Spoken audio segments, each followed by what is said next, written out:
Everything you do freely. As freely as you get it, as freely as you give it out. Bring up what you do for somebody. There's not many people like you left in the world.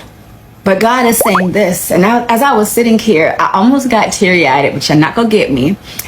I saw a bouquet of roses being handed. And then I saw all of these people gathering around. And you were the person they were honoring.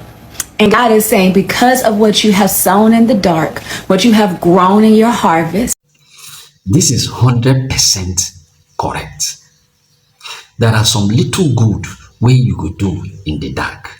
You might not know waiting the impact of that good we do in the dark. But let me tell you one story. If you know this story, I would like you to drop it on the comment section. I wouldn't want to mention the name, and I wouldn't want to mention the source of this true life story. Now, a man is like a king or a big prophet. He lives in a castle. So there was one particular younger prophet or orderly that was assigned to him, that always follow him around. So this man, let me use king for instance. So this king always leave the castle most often to go somewhere with this orderly. But when they get to a certain point, he go tell the man, say, make him wait, I'm there. He go continue the journey. So when he get to somewhere, he go divert, enter somewhere, and he will spend almost 4 or 5 hours that place. He will come out. This thing always, repeatedly, like let me say like 6 times in a week or 5 times in a week, this man always leaves the castle with his boy. So one day the boy was thinking, does it mean that our master is keeping another family outside the one in the castle? Or does it mean he used to go and take charms or another spiritual, something to be doing that him or nobody knew about? So one day, this guy chose to go and find out what the master normally goes to go and do. So this guy now wake up, dress up, move the way him and the master used to go. So when he was going, when he get to that place where the master always tell and say, wait for me here, I'll be coming. So he get to at that point, he now divert the way the master act. He did the same way. So, but to his greatest surprise, guess what? So when he get to that place, he saw a dilapidated house. So when he saw a dilapidated house, so he was wondering, what could be this man used to come to this dilapidated house to come and do? Does it mean that it's charm or something there?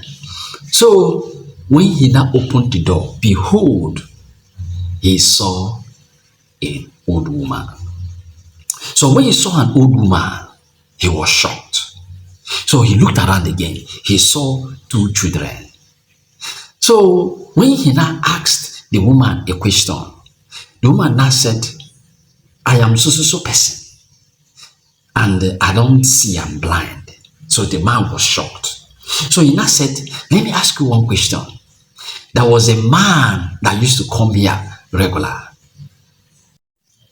So this guy was asking this woman so many questions at the same time. But the only thing the woman said, I am blind. So the guy was shocked. So the guy now said, okay, if you are blind, what is this man that normally comes here every day to come and do? Who is that man? And who is that man to you? Because this man must have been thinking if this guy was keeping a relationship outside or having another family outside the castle. So the woman now said, this guy that used to come here, that man that used to come, I don't know his name and he has never told me his name. You said, okay, what does he come here to do? He said, yes, this man normally comes here to bake bread for them and wash their clothes.